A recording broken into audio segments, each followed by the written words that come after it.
La première étape, lorsqu'on veut partir un blog, il faut faire des recherches. Il faut savoir qu'est-ce qui se dit dans votre domaine. Parce qu'il y a plusieurs blogs, il y a plusieurs informations qui se disent, puis il faut avoir un peu notre niche, notre voix. Donc, pour trouver notre voix, il faut voir qu'est-ce qui se voit. Pour faciliter la tâche, vous pouvez regarder sur Google Blog, qui est le système de recherche de Google, mais qui va regarder seulement dans les blogs. Il y a deux moteurs de référence de blogs, Tout le monde en blog et Blog Parade, que les blogs sont répertoriés par sujet. Donc, c'est plus facile pour aller chercher l'information. Et il y a Technorati, qui est la plateforme par excellence lorsqu'on veut rechercher, le moteur de recherche par excellence lorsqu'on veut rechercher sur des blogs, sauf que c'est beaucoup plus en anglophone que francophone. Donc, ça dépend qu'est-ce que vous voulez rechercher. Vous allez voir, vous allez tomber sur des blogs comme les blogs de Douglas. On va voir 3 types de blogs différents. On va essayer d'en parler un peu. C'est très dur de faire une typologie des blogs qui existent présentement parce que l'outil est beaucoup trop flexible. Ici, on a, comme j'appelle, une forme mixte. On a un site web, le site web de l'Institut universitaire en santé mentale de Douglas, où on peut retrouver l'onglet blog. Eux, ils n'ont pas décidé de faire un blog officiel de Douglas, mais plusieurs blogs. C'est des blogs que j'appelle des blogs projets. On voit que chacun des blogs, ici qu'on voit, ici là, à droite, ont un auteur. Donc, on a un blog, un auteur. On va aller en voir un, les arts santé. Qu'est-ce qu'on voit en haut à gauche? On voit une mini-biographie de la blogueuse, qui est Francine Lévesque, qu'est-ce qu'elle fait à l'Institut et de quoi elle va nous parler. Est-ce qu'il y en a dans la salle qui ne savent pas à quoi ressemble généralement un blog? Non? Oui? OK, c'est correct. Grosso modo, on va voir les blogs sont toujours classés en ordre chronologique. Le dernier billet apparaît. Qu'est-ce qui est important qu'on voit dans les blogs, c'est les catégories à droite.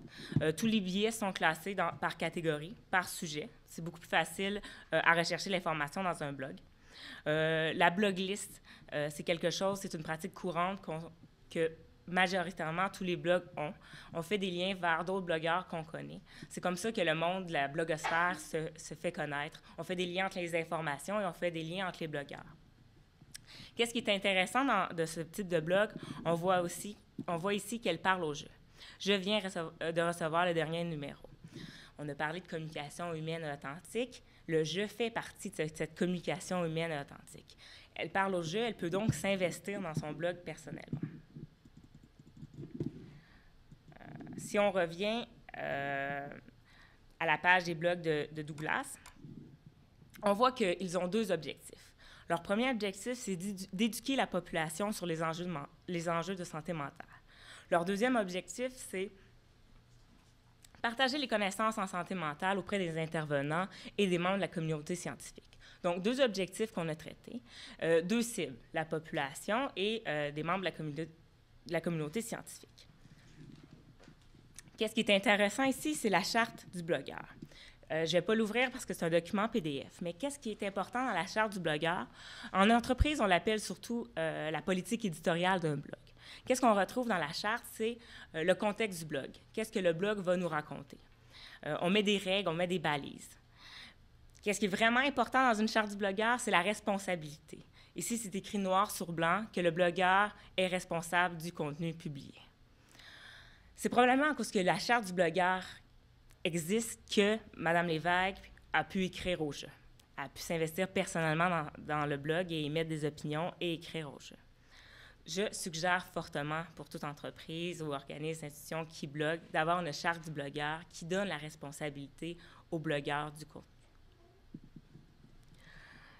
On va aller voir d'autres blogs. Le blog d'Antoine Flao. C'est un blog français. Pourquoi je parle de ce blog-là? C'est un blog qui est entre le blog personnel et le blog professionnel. On voit que c'est le blog d'Antoine Flao, mais il est affilié au directeur de l'École des hautes études en santé publique. Pourquoi ce genre de blog-là existe? C'est souvent parce que l'entreprise n'est pas encore prête à aller dans les médias sociaux. On va souvent voir ça quand l'entreprise n'est pas prête. Ça remplace un peu la charte du blogueur. Au lieu d'avoir un blog officiel et de faire une charte du blogueur qui dit le blogueur est responsable de son contenu, on crée un blog qui est entre le personnel, entre le professionnel, où qu'on voit bien que c'est le blog d'Antoine. Ici aussi, il se permet de parler au jeu de temps en temps. Qu'est-ce qui est intéressant ici dans les mentions légales? Nous allons voir. C'est les mentions légales par rapport aux commentaires. On a parlé de la charte du blogueur qui dit que le blogueur est responsable. Maintenant, une charte des commentaires qui est très importante. Ici, c'est écrit que bien entendu que la responsabilité des commentaires est le reflet de l'auteur seulement et non du blogueur. Mais qu'est-ce qui est important ici, c'est qu'il joue la carte de la transparence en disant que les commentaires sont modérés. Sont modérés à condition de tout commentaire à caractère injurieux, diffamatoire, raciste ne seront pas publiés. Donc, c'est important d'avoir cette charte-là, une charte qui dit si vous respectez ces règles-là dans vos commentaires, vous allez être publié. Si vous ne les respectez pas, vous n'allez pas être publié. On ne peut pas ne pas publier à cause que c'est négatif, mais on peut ne pas publier à cause que c'est raciste. Mais il faut être transparent, il faut le dire à la base. Comme ça, on ne peut pas se faire juger par la suite. Qu'est-ce qui est aussi intéressant dans le blog d'Antoine, c'est la biographie qu'il met. Donc, oui, il y a sa biographie, mais il va mettre ici une sélection de publications récentes avec des liens. Donc, je peux aller voir qu'est-ce qu'il a déjà écrit et me faire une idée rapidement de qui il est, pour savoir si je le pense qu'il est crédible dans qu'est-ce qu'il me dit. Le prochain blog et le dernier, c'est le blog de groupe de recherche du média et santé en association avec l'Association de la santé publique du Québec. C'est un blog qui est, disons, plus de forme hybride. Pourquoi hybride? Parce qu'ils ont deux objectifs. La première, c'est de partager les initiations en matière de santé. Mais la deuxième, c'était de faire la promotion de la conférence qu'on est aujourd'hui.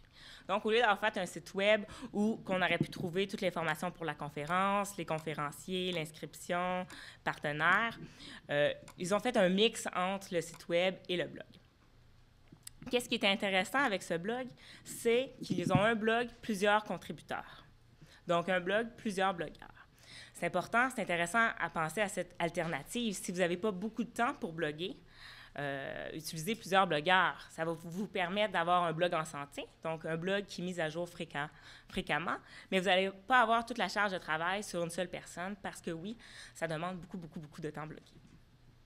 On a fait le tour un peu des différentes formes. Il y en a vraiment plusieurs, je vous l'ai dit. Une fois qu'on a regardé qu'est-ce qu'il y avait dans le milieu, qu'est-ce qui se faisait dans le domaine, il faut les écouter. Il faut en prendre 1, 2, 3, 10, 20 et les écouter, les observer durant une période pour voir comment ça fonctionne, pour voir la dynamique du blog. Pour ce faire, vous pouvez vous abonner au blog. C'est vraiment très long d'aller tous les matins sur tous les blogs qu'on veut lire pour voir si on mis quelque chose à jour. Pour éviter ça, vous pouvez vous abonner au blog. L'icône du milieu, c'est un fil RSS. C'est ça qui vous permet de vous abonner au blog. Tous les blogs ou presque, il y a cette icône-là avec des variétés, mais elle ressemble généralement à ça. On clique dessus et on peut s'abonner au blog. Généralement, on propose deux façons de s'abonner. Soit par courriel, soit par un agrégateur de contenu. Je vais essayer de rester simple. Si on s'abonne par courriel, on donne notre adresse courriel et chaque fois que le blog va mettre un billet à jour, vous allez recevoir un courriel du billet. Donc, c'est facile de suivre un blog sans perdre de temps. Malheureusement, cette fonction-là, lorsque ça fait longtemps que vous regardez des blogs, après 3 ans et vous en avez 300 comme moi, vous ne vous abonnez pas par courriel. Vous suivez par un agrégateur de contenu. Bon, un agrégateur de contenu, ici, il y a NetVibe. NetVibe, je m'inscris à NetVibe, j'ai ma page NetVibe. Tous les matins, je vais sur ma page NetVibe et je vois tous les mises à jour de tous les blogs sur une seule page. Donc, j'ai besoin d'aller visiter une page pour voir tous les mises à jour de tous mes blogs, de mes 300 blogs. Bien entendu, je vais juste lire les titres et aller lire les blogs qui m'intéressent selon les titres. Je ne vais pas lire toutes les mises à jour. Donc, deuxième étape, dans notre processus étape par étape, c'est écouter la blogosphère. Ensuite, commenter. Commenter, c'est votre première véritable... vous vous plongez dans l'acte de bloguer en commentant. Plusieurs d'entre nous, ça peut prendre du temps à commenter. On va écrire un commentaire, l'effacer, l'écrire, l'effacer, prendre 20 minutes avant de peser sur Enter. C'est normal, je vous le jure. Avec le temps, ça va plus vite. Donc, quand vous vous sentez prêt, vous commentez à gauche, à droite. Un bon commentaire, c'est simple. On essaie d'ajouter de la valeur à l'information, ajouter une nouvelle information, peut-être l'amener vers un nouveau lien qui pourrait être complémentaire. On peut aussi poser des questions pour essayer de partir une conversation. Une fois qu'on est à l'aise avec l'acte de commenter, c'est le temps de plonger, de créer votre propre blog. C'est possible que soit vous, soit votre entreprise ou votre organisme n'est pas encore prêt de créer un blog d'affaires. Vous pouvez commencer par un blog personnel. En entreprise, la majorité des blogueurs d'affaires en entreprise ont blogué de façon personnelle avant de le faire de façon professionnelle. Il y a plusieurs systèmes, je vais en parler plus tard, gratuits, qui vous permettent de bloguer personnellement. Vous pouvez même, si vous êtes gêné, à la limite, de bloguer sur un autre nom personnel, c'est pas un problème. Vous choisissez le sujet et vous bloguez pour vous familiariser avec la pratique.